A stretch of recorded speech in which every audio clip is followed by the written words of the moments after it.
Happy Friday, everyone. Welcome to another Learning Rebels Coffee Chat, where we are going to be talking about coaching and mentoring today.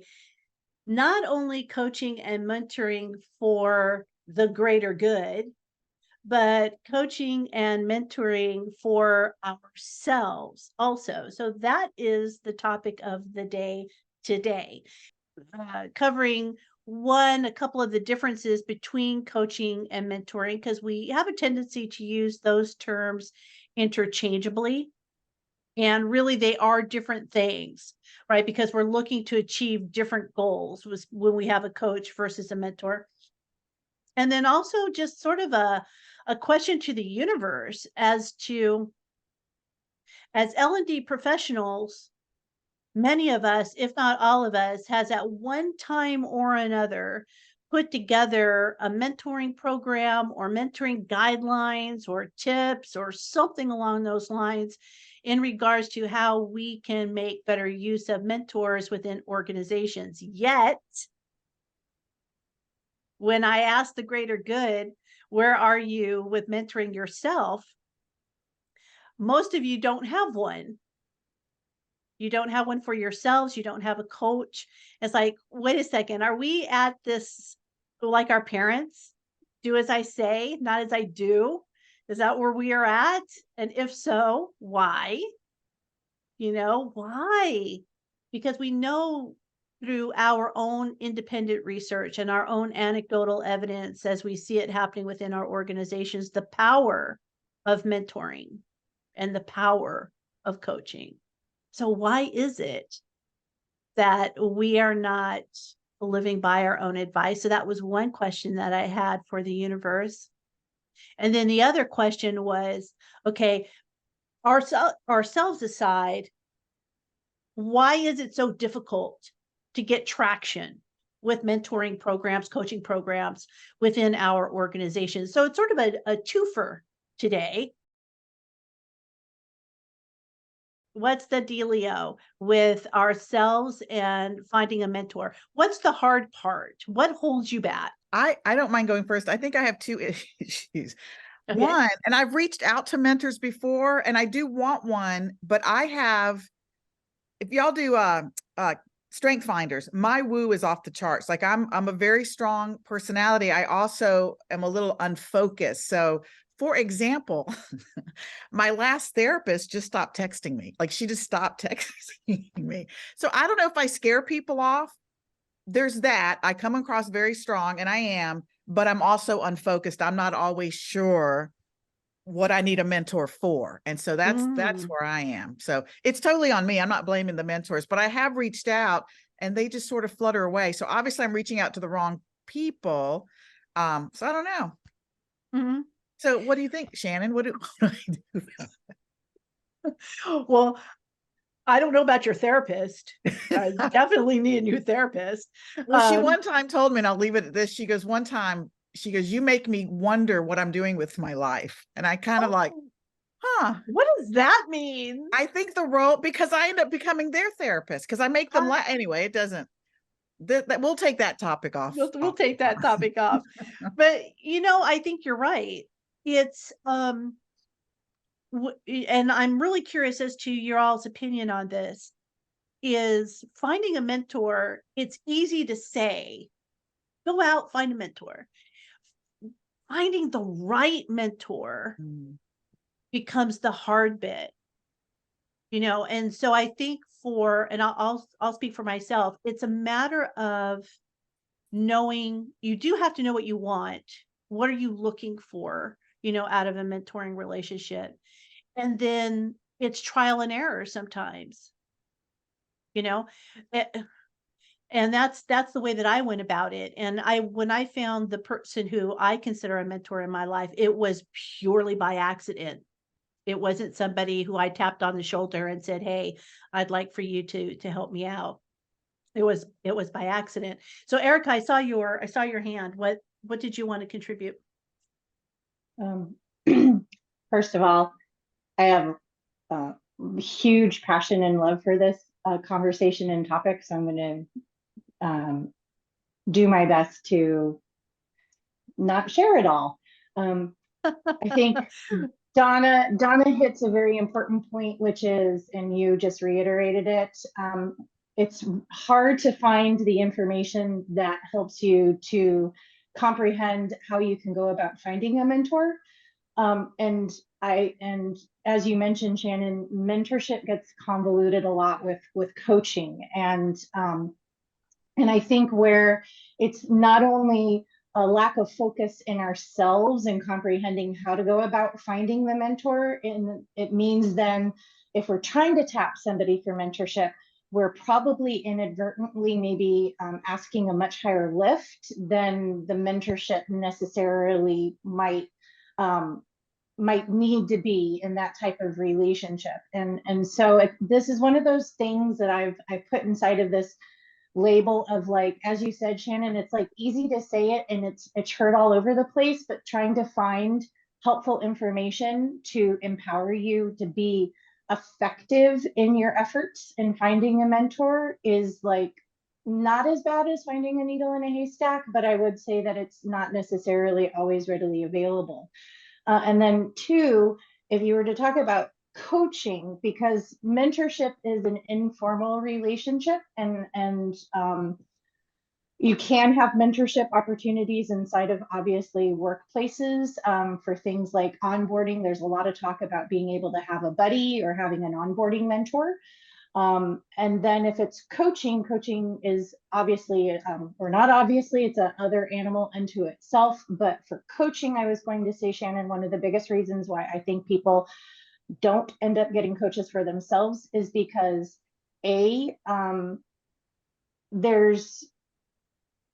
is an investment into coaching, and a lot of people are probably going to find that lift difficult for on a spectrum, either from, I think they're a bunch of hooey and unnecessary, to it's out of my economic wherewithal right now. And then secondarily to that, because there's a huge spectrum out there of who calls themselves a coach, and I have very firm stances on this, I think it makes it more muddled and also more difficult for people to really truly comprehend what a good, effective coaching relationship can be for them, and both internally inside of our workspaces and then also externally. It's about knowing who you are first, and then also setting some guidelines. This is what I'm looking for. This is what I want to, this is how I can contribute. This is the investment I'm willing to make as far as time, et cetera. So you have this strategy map, if you will, for a mentoring relationship, right? And it's like, what kind of personality am I best suited to? And also not necessarily, again, about like tapping that person on the shoulder. It's that serendipity that goes with it. So it's, so Donna, it would be not unlike our relationship, Donna. So we found each other by accident, right? We found that we liked each other. So we started talking here and there, dropping a few emails here and there. And then the next thing you know, we're buds. So it kind of builds. And then comes the moment of, oh, I wonder if Donna would make a good mentor for me. Maybe I should talk to her about that. So then you have this sort of layering that goes into the development of a mentoring or a coaching relationship. So I think that there's something to that. Yeah, thanks for giving me the opportunity. I'm nodding furiously with what everybody says. When you were sharing initially in the blog, and I really liked it about you had a mentoring and coaching kind of document. I found it really interesting because I have found success in actually a little bit like you were saying, where you're stumbling upon these relationships. So I'll usually end up just saying, I really like your creativity. Do you think we could meet like twice a year or once a quarter and we'll just talk about it? But I actually have very different people for very different things. So that'll be, I've got one person who's in marketing when I want to go be creative and see what other people are doing. For, when I'm feeling a little bit of imposter syndrome, I'll go towards somebody else. And we all have different times. So that has actually been more successful for me than going up to a stranger or not a stranger and being like, hey, do you want to marry me, even before going on a first date, right? Because that's what it is. It's like this all-encompassing kind of like mentorship. And it really is intimidating for some people who don't know, to Erica's point, they don't know what they're taking on. So if you can kind of break it down, I've found a lot more success. So interesting, like long term, there are sometimes I'll meet people for, 4 times over a year, and we've helped each other, and then it's there. Like it doesn't have to be a forever. And I think there's actually a third one that we talk about here at work, and additional to coaching and mentoring is actually the advocate. So who knows Okay. about what you do? So not only what you know, but who knows what you know. So people who are talking about you in the background and who are saying, Shannon is really great in this space, and so it brings this advocacy even when you're not in the room, and I love that. that's fun that somebody possibly could be doing that and talking behind your back. I love that. I love that, having the advocate for you. And I think you bring up a couple of good points there, Jennifer. It's you don't have to, it doesn't have to be meeting with a mentor or a coach every week. It could be once a month. It could be a few times a year, like you said.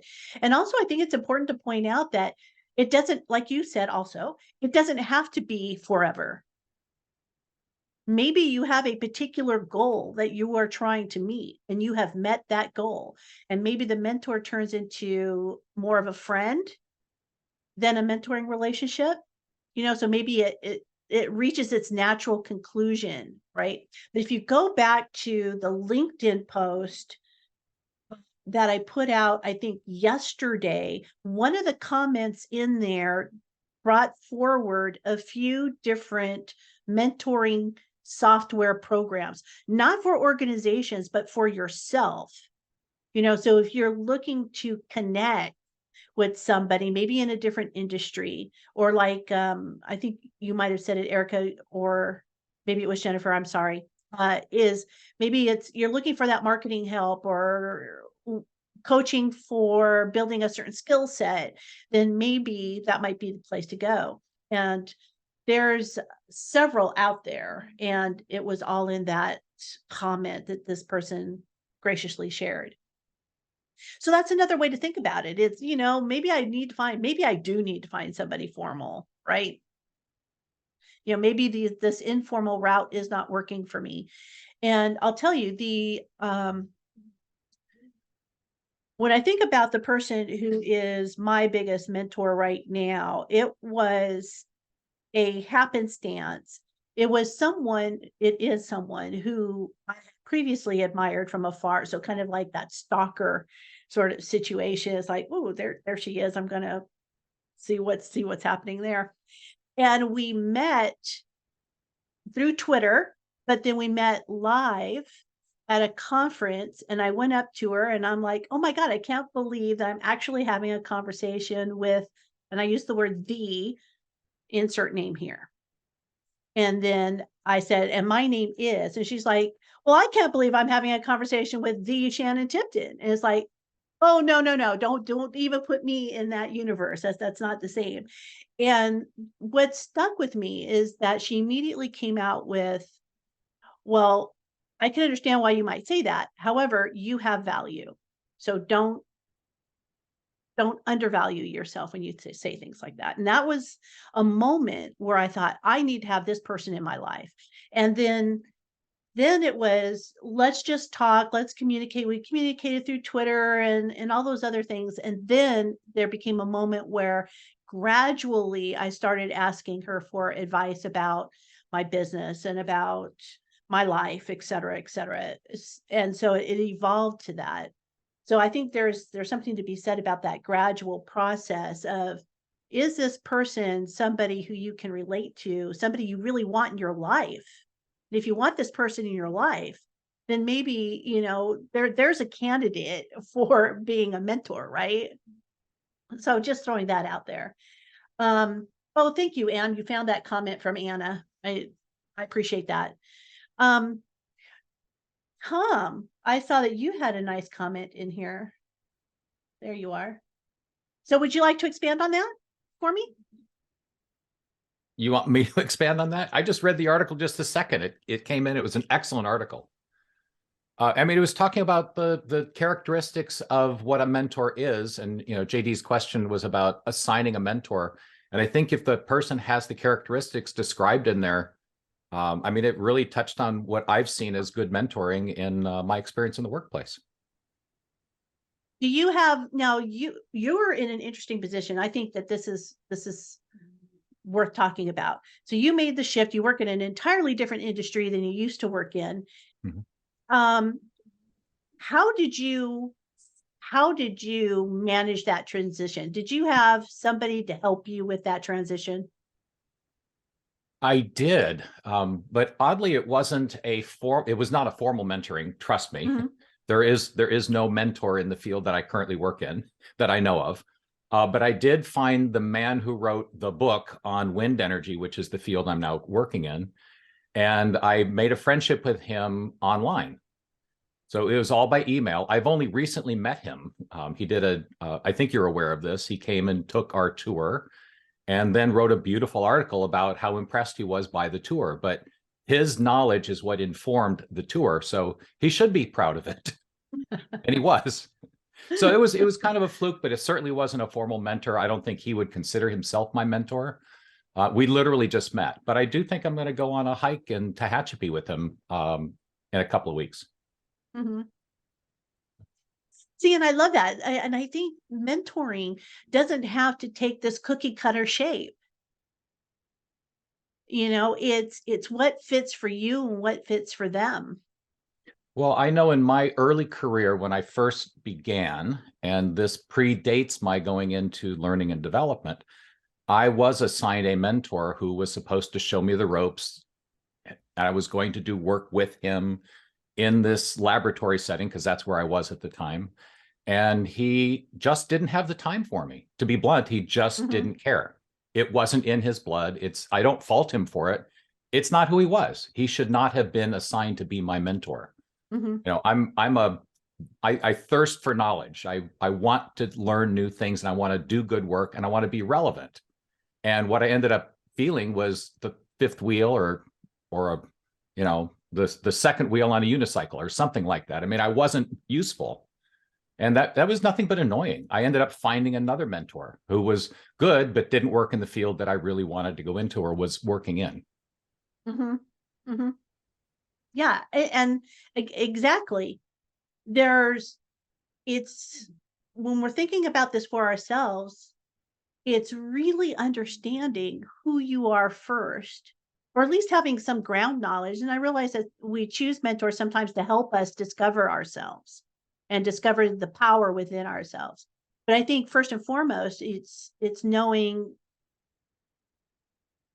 where it fits in your life and the direction that you want mentoring to go in. And as I loosely stated in the post, it's sometimes it is finding someone who's opposite of you.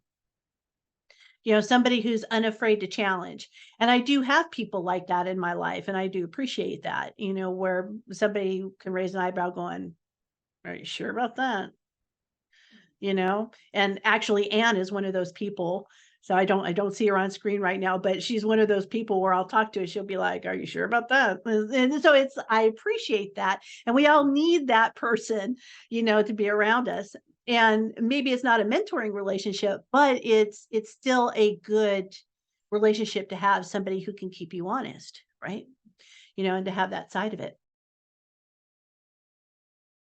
So we've had this shorter conversation about finding mentors and using mentors for our own professional growth and development as L&D professionals.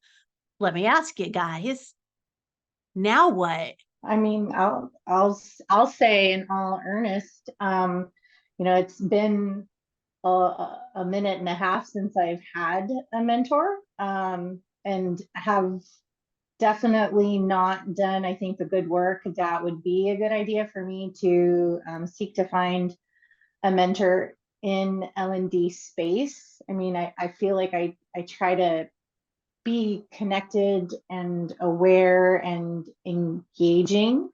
Um, the pandemic definitely like threw that off in regards to, I felt very insulated for a Mhm. while there, wasn't making those connections. So I'm hoping as everything maybe feels like it's flourishing a little bit more, maybe that it feels more like it's okay to come out of shells and to communicate and to try to connect with people again. So I think I also recognize that the things that I mention or am aware that may be hindrances or barriers to why other individuals struggle, that is obviously a struggle for me. And seek to understand a little bit more about how to get over that barrier for myself. Because I do think that mentorships can be valuable. I think a big reason why I like then get a knee-jerk response to it, Shannon, is because I think then there's a level of the sense of I'm being a burden that I bring to the table. And, like not able to square that away in my head and feeling like, because if everything is so fast paced and, information is fire hose, as we all use, repeatedly in this industry with information, it's like, do I really want to be another piece of that fire hose to another individual? Such a good point. Right. And so I think that that's where, like, in the blog and the resource about like how we can try to do some of that foundational footwork so that we can try to start off on the right foot, so that we don't maybe connect to that idea of feeling like a burden to somebody who might be open. And I think it's always important if we do and ask. This is something I learned a while ago, and I forget where I learned it from, but always then like saying something like, and if this is something that isn't, okay for you or doable for you, or if this is not the time for you, please feel free to let me know, right? Like giving a person permission to be able to say no, I think is hugely important when we are doing some sort of ask. Mhm. I think you raised such a good point, and I'm really curious to hear what everybody else on the call has to say. You know, you just rang a big bell with me, Erica, because I'm sure I'm not the only one, because I saw nodding heads here, where it's like, oh my God, I just cannot talk to this person about this because it's just a burden. I cannot eat up any more of their time on this. And I'm not the only one. So how do you guys reconcile this in your heads? So Victoria, I saw you nodding. How do you reconcile that? How do you have that internal conversation?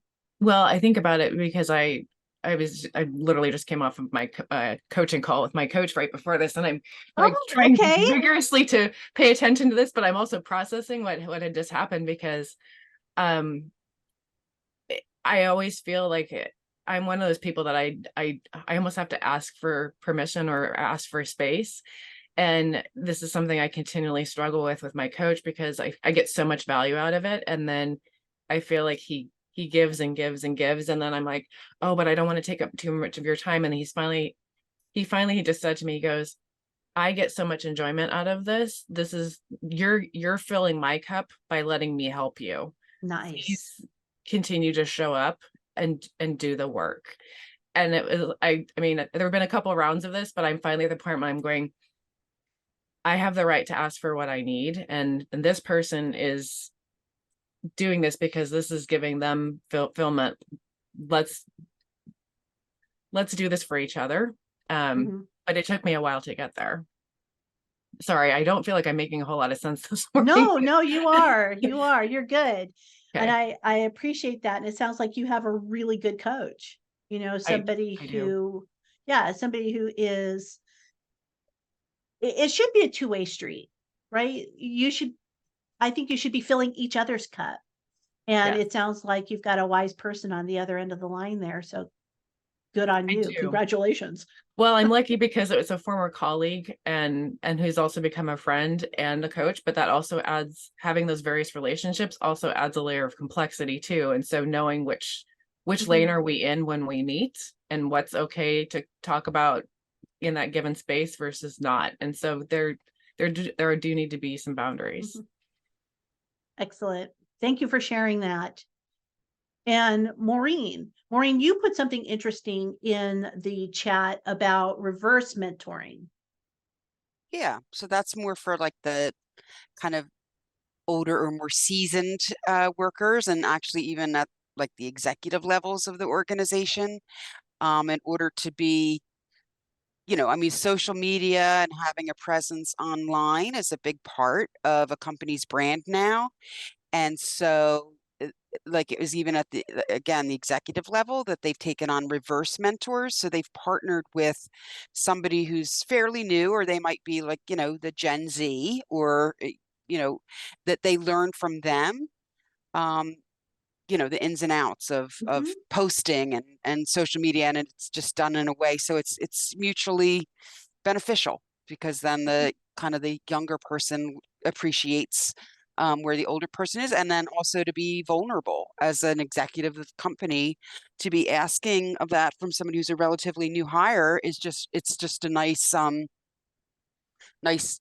relationship to establish. And so, which also reminds me, there's a wonderful movie. At this point, it's probably 15 years old, maybe more, but it's called In Good Company. And it is about the importance of having a mentor, and somebody who it's Dennis Quaid, and then Topher Grace is like the younger person. And so the younger person ends up coming in and being more of the leader, but what they are lacking is that maturity and even the ability to connect with other people. So they end up learning from the Dennis Quaid character, the importance of having that mentorship. Um, Mhm. so Interesting. even though they're at different levels of the organization, um, it was just kind of, again, the learning from others. You can learn from those who are older than you, and you can learn from those who are younger than you. There's just a different viewpoint, Yep, and we all need each other, we do. We do. And this is why I advocate for people to join conversations like this one, certainly not exclusive to, to Learning Rebels, but there are other ones that happen like this. Join communities, network, go to conferences, meet people, and you don't have to do it live, right? And I think the pandemic kind of threw us all for a loop. It's like, oh, okay, those who weren't used to communicating in this particular type of venue, it might be a struggle for some. Now we're all kind of used to it. So now it's a matter of just jumping in. And if you are a member of your local ATD chapter, right, they do virtual events. So there are just so many ways. And one of the other comments that I think that was also on that LinkedIn post was, don't underestimate some of your side relationships, like your golf coach, or, the person who you see every day at the library. You never know who's going to be your next right hand, you know. So I think that there's an argument to be made, and it kind of goes back to what we were talking about the last coffee chat, which is about that serendipitous moment, right? We can't make those unexplored discoveries if we aren't present in the moment. And the same thing goes for mentoring, I think, is that if we're unaware of who we surround ourselves with, then finding someone to help us becomes exponentially more difficult. And that's such an important point. I love how you connected it to our last conversation about that, Shannon, about, that being present in the moment and having that sense of awareness and curiosity. In the coaching that I do, and when I was working with adults in transition, one of the sheets that we gave them, it was about, being able to, I called it, identifying your tribe. I'm not sure if I like tribe anymore. I think tribe has some weird connotations now, but anyways, identifying in network just sounded, too Sure. sterile. But it was an opportunity. I think it's a way of doing what you're talking about. So I'm trying to connect it to that idea of like us being present in the moment, or aware about the peripheries. So, right, those things that we would maybe easily just sort of like, oh, and allow it to fly by. But maybe there's something there, because these individuals who we may have some sort of ongoing type of connection to, our awareness towards them may help to open up ideas or thoughts about possibilities. And so one of the things that we would do is I handed out this worksheet and we tried to create, there were buckets. I think I had 6 overall buckets of trying to identify where individuals within their space would land. And obviously with people in transition, the idea that we're trying to connect there is, and I think Donna started us off with it. No, I apologize. It was somebody else, about the idea. It's not just who you know, it's about who knows you as well, right? And so that idea of this mutually beneficial relationship, even if it doesn't culminate into BFFs and we're gonna, go skipping into the sunset with one another, it is about the exchange of the energy between the individuals that we are connecting with, so that it isn't just about, and I think that's why your example was so awesome, Shannon. So thank you for sharing it.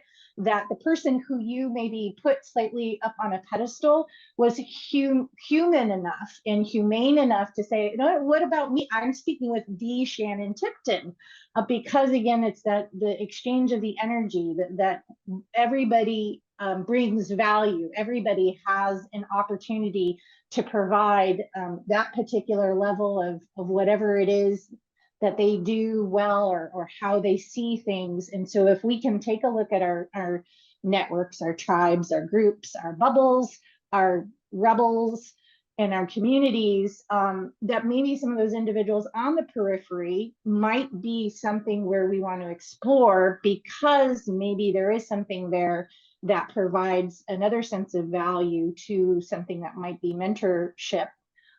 Where if it's a person who's in the same space, I think also another thing that came up for me, Shannon, is that maybe sometimes we feel weird about it because we're worried it's competitive. So if we're like trying to reach out to somebody who is within the same space, like, is this going to look like an adversarial type of situation? Or if it's somebody who might be in a different industry or sector, that might remove that sense from the table. So then I guess I want to ask, like, how do we help to make sure that people reaching out to those within our same industry, that we can reduce that idea of an adversarial type of situation so that it can feel inclusive, and then also maybe helping to reduce that idea of a burden of asking, somebody. I think that's a great question. And that's a great dovetail, great lead in to talking about mentoring within our organizations. Because I think that that's one of the barriers, in starting a mentoring program within organizations, is that innate competitiveness, and when we think about starting mentor programs within our organizations, do we really know the underpinning what's what I'm looking for, the characteristics, the underpinning characteristics of your organizational culture? Because that's going to impact your mentoring program. So if your organizational culture does not support collaboration, cooperation, communication, then mentoring is going to be difficult at best. So what do we do about that? Right. And I think to JD's question, then, that a lot of times that's where, organizations say, well, let's put something formal in place, because it's not happening organically. And that's because your culture doesn't support organic mentoring.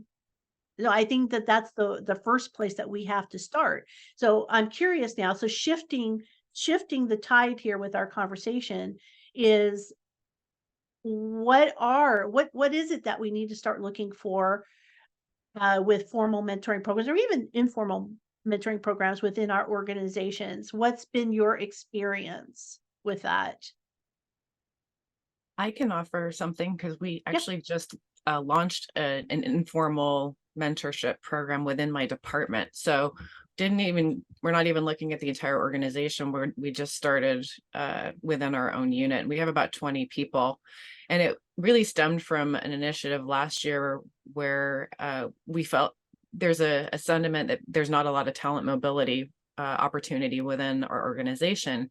And so, people wanting to know kind of what other things are out there and what skills might you need to move into some of the other roles. And then it eventually progressed into, well, what if we did just an informal peer mentorship program? And so I sat on the committee to kind of help stand that up. And essentially what we did was we put out a survey asking people, well, what are some of the skills or things that you want to learn about?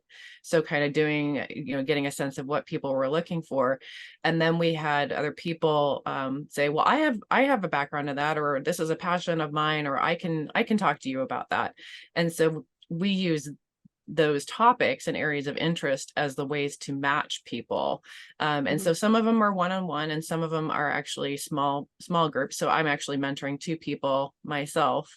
And we're just trying it for about a period of 6 months, and people meet, either at minimum once a month or every other week, and have ongoing mentor meetings. And so far, feedback has been pretty good. So we're just starting small and going from there. I think that's the best way to approach it, right? You got it in small bits and bursts.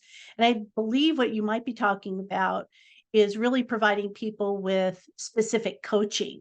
So if you're helping them with a skill, or if you're helping them grow in a certain area, that becomes more coaching, because mentoring is a little bit more broad. I want to help you, fulfill career aspirations type of thing. But if you, are trying to be more targeted, and maybe, and I'm not trying to put words in your mouth there, Victoria, but maybe it's, maybe that's the paradigm shift we need to make, because organizations get hung up and saying we need to have these mentoring programs. Maybe we need to scale this down and start with coaching. Maybe we need to have coaching programs, coaching that, like you said, Victoria, I'm going to focus on this skill, this skill, this skill, this skill. And we have this inventory of people who are willing to share those skills with others. And maybe that becomes less intimidating. Well, I think we have to change the perception of the word coaching. Okay. Because coaching is a very negative connotation for a lot of people. They're True. being coached towards their performance because they're doing something wrong, rather than coaching to improve themselves. Good point. In the graphic you provided in your blog about, for under coaching, it's business or sports. I think we need to lean more towards the sport, is that coach is there to help you get better. Not because you're doing it wrong, but because you want to get to another level, you want to improve. But I think in the business world, coaching has become such a negative thing that until we change that experience, that belief isn't going to change. And we're stuck using mentor in the wrong term. Again, right. That's such an excellent point. You're absolutely right. Coaching sometimes takes this punitive connotation. So what's the alternative? Do you have an alternative in your mind? That's where it just becomes us changing the narrative about what it is, changing the experience around coaching. Instead of calling something a peer mentoring program, calling it a peer coaching, but framing it in a way that the experience becomes a better for people, and it changes that paradigm, changes that thought process. I've been stuck on the results triangle for the last few weeks of how do we change people's experiences so their beliefs are different, so that their actions are different, so that the results are different, and right between there, so that we change the culture around what we're doing. So that my head's been there for like the last 2 or 3 weeks, and I think the folks at work are getting sick of hearing about it. But I know we're at a point where that's what's happening here at work, and where we need to do what we need to do. Right. I think the other hang up is a lot of times these sorts of programs get thrown into our laps. because, you know, we're the learning people, so we should be able to handle this. And I believe the other misconception here is that L&D should own coaching and mentoring, which is not the case. That absolutely needs to be a cross the organization, you know, program. We might be able to support and nurture and provide guidance, but certainly it's not ours to own. It's not HR's to own either. You know, I would say that leadership needs to own it, you know, because they need to behavior model that. Right. And that's again the other hard bit, especially when people come to us and say, there's this expectation and we want to throw it back at them and say, okay, well, all right, what's the partnering relationship then? How do we partner with leadership to make this happen? Right. So JD, what are your thoughts? We're just hopeful. I guess I'm hopeful, and that's where ours is starting. It's very much involving our leadership, our executive team. And again, it's a program where the culture is towards collaboration. There we have a lot of teams, breakout teams, interdepartmental teams. So there is a lot of collaboration internally, but nothing like this has evolved here. I don't believe. I've only been here a year, so going back, I don't know what everybody's experience is. But we're growing. We have a lot of new managers. We have a lot of new executives. So part of that spin up for our program is to involve them.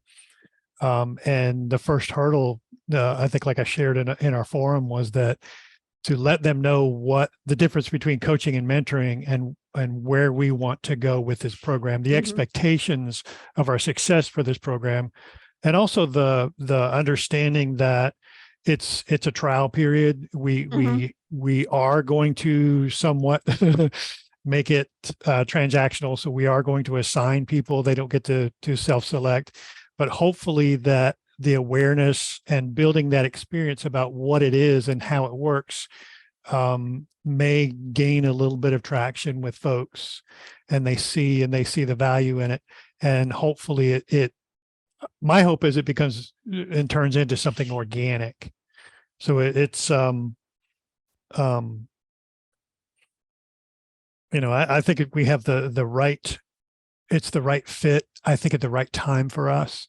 And I'm pretty excited about all the research that I've done and what we're proposing. I think it's going to land big with our executive team, and hopefully it will take off, and we can have success. What do you do with the people? What do you do with the people who don't want to be mentors? Well, I guess that's the catch-22. You want it to be organic, but how do you you can't really, I mean, forcing those relationships doesn't add any value to either party. So that's something you kind of have to look at, those failures and potential barriers for the program. We're reviewing those as we move forward. So it's potential outcome. Right. And Erica, I see your hand. I'll be there 1 second. And there are, I don't know if you're using a formal program, like Mentor Scout or something along those lines. Yeah, where there's an application process. Okay. That's what I figured. And that's kind of outside my scope right now. But as we go deeper into this process and bring on more assets for our program, then I'll be able to know a little bit more. I think that's the direction that I would personally go in, is to suggest that.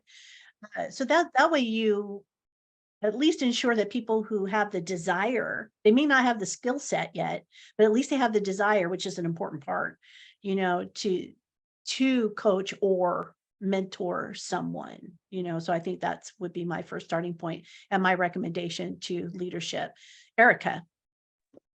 I was just going to say that I don't think, JD, you should lament over the idea that this is a structured opportunity and that somehow it needs to evolve into organic. I think what I'm hearing you talk about, and Shannon just put into play, is the idea of allowing people to, opt out or in. But I think it also then comes to, how are you educating individuals so that they can understand, right? What is going to be their time commitment, what is being asked of them. So there is going to be some salesmanship, obviously, here. And I think that when Shannon mentioned earlier, a lot of these relationships are very time bound, right? It's for some sort of episodic purpose.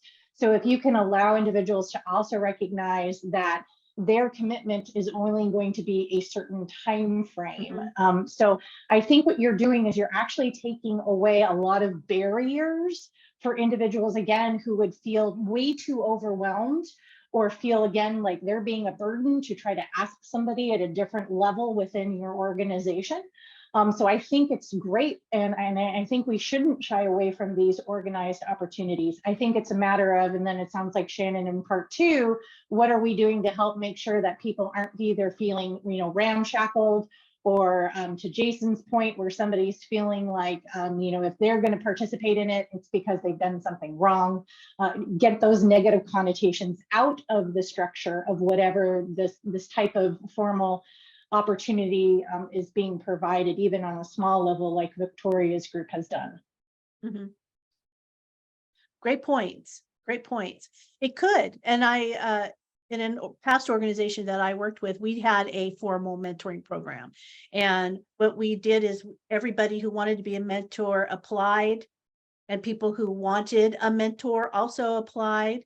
And it wasn't like an acceptance process. It was just like, you're raising your hand to say, I want it. And then certain characteristics were matched up, and bada bing, bada boom, people were, connected.